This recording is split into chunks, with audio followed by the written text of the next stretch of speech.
Hi there, welcome back to the Traphouse YouTube channel. My name is Alana, and today I'm sitting down with the owner and operator of Traphouse Automotive, Chris. Hi, Chris. Hi. How are you today? Good, thanks. Excellent. Are you enjoying some of the nicer weather that we're getting? Yes, of course. It hasn't been raining as much, so I'm enjoying that. Lots of rain.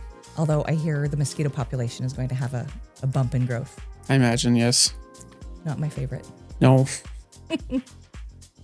Well, I'm really excited to talk to you about today's topic.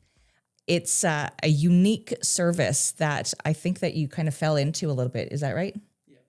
And that's JDM. So just a broad overview, what is JDM? So JDM stands for Japanese Domestic Market. The easiest way to identify them, I guess, is right-hand drive.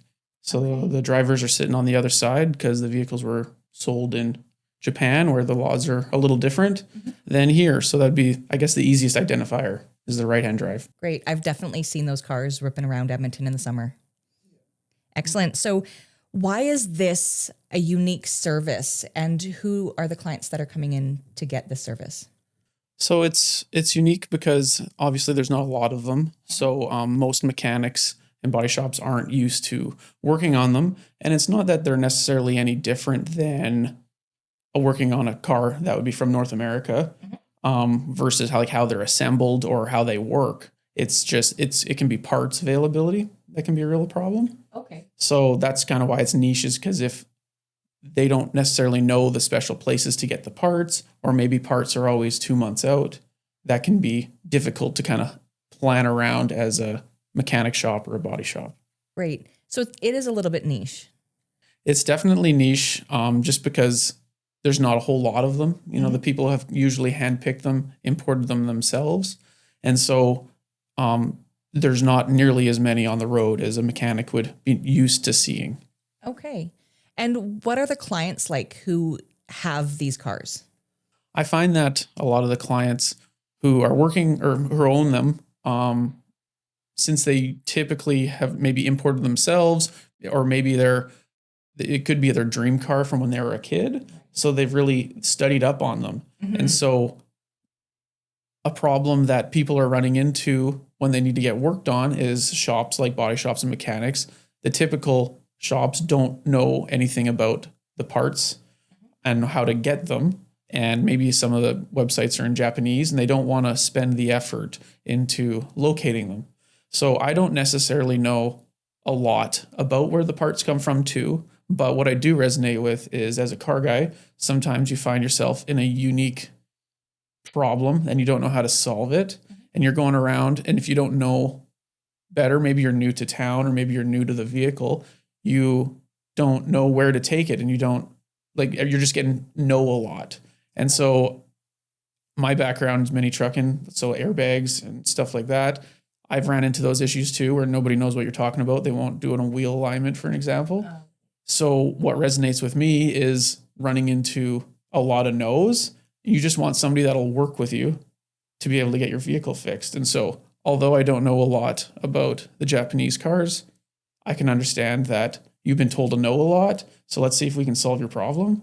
So that is kind of and the customers that own them have typically studied quite a bit. So they, after being told no a couple times, like, no, we can't get parts for your car, they've gone and done the research and be like, well, yes, I can find them here, here, and here. And so when they come to me and I say, hey, we're going to need this and this, they'll be like, well, we can get it here and here. And it's like, okay, well, let's just fix it like a normal car and get these parts, couple months out. Let's, start planning ahead to get your car fixed. I love that. You're solving a problem, and they seem to be more educated than a lot of the customers are coming in because they've had to be.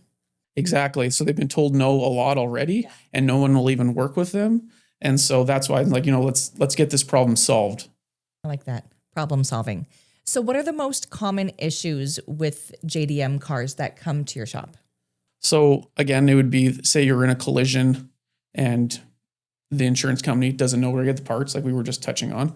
But another one I'm seeing is on the freshly recently imported ones, is if it is white, for example, it seems like they're able to hide some, flaws in the pictures that you're not seeing them in the auction pictures. Okay.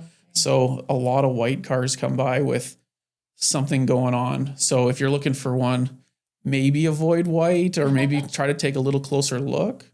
And then another one obviously is common is rust in really strange places. So we're not, we have lots of rust in Alberta, so that's not new, of course. Yeah. But it'll be in kind of stranger places just because of their climate. Here, it's more like the road debris is chewing up cars and that's how they rust. When it's like a humid climate like Japan, rust will be in kind of a stranger spots than we're typically used to seeing. So that would be the most common is the rust and the white kind of hidden in auction pictures. Right. Well, that's good to know. So if anyone is looking for a shop that can deal with JDM, bring them by to Traphouse. Yeah, and I'm not afraid of working on them because ultimately cars are kind of assembled and work all pretty much the same way. It's just I'm going to need a hand finding parts. So if they've done some research, I'll be able to work on their car for sure. That's fantastic. And yeah, if you're into a niche hobby like Japanese domestic market cars, they've done the research for you, again, because they've heard no so many times. So I love the fact that you not only solve the problem, but you're the place that people can go when they don't want to hear no. So in addition to JDM vehicles, what other services do you offer at Traphouse? Well, we still do the collision, the standard collision stuff and some custom stuff still. We work on mostly stuff probably mid 90s and newer. So we don't do a lot of the classic restoration stuff like some other people. It was just before my time. So I don't really have a lot of expertise on the older stuff. So the newer stuff is usually what we're focusing on. That's great. And there's definitely a market. There's a classic car market, and then there's a market for all of the newer fun stuff. Right. Excellent. And do you participate in a lot of show and shines? I try to take out my vehicles on the weekends whenever I can. If I'm coming from work, I'll usually pop in and just spectate because I like seeing what people are doing and kind of absorbing what the new trends are and all that. So yeah, I try to get out as much as I can. Perfect. Well, thank you so much for teaching me all about Japanese domestic market vehicles. I had no idea they were so niche and so popular to Edmonton. If people are looking to get some Autobody stuff done, how do they get a hold of you? Email would be easiest or through the website, that kind of thing. You can always call me and we can figure out what would be best. Perfect. And we'll drop all the details, email, website, and phone number into the description below. And if you like today's video, please give us a like. And if you know someone who's looking for a shop to service Japanese domestic market vehicles, send them this video and help them out. All right. Thanks, Chris. I know you're really busy, so I won't keep you any further, but thank you so much for coming in today. Thanks.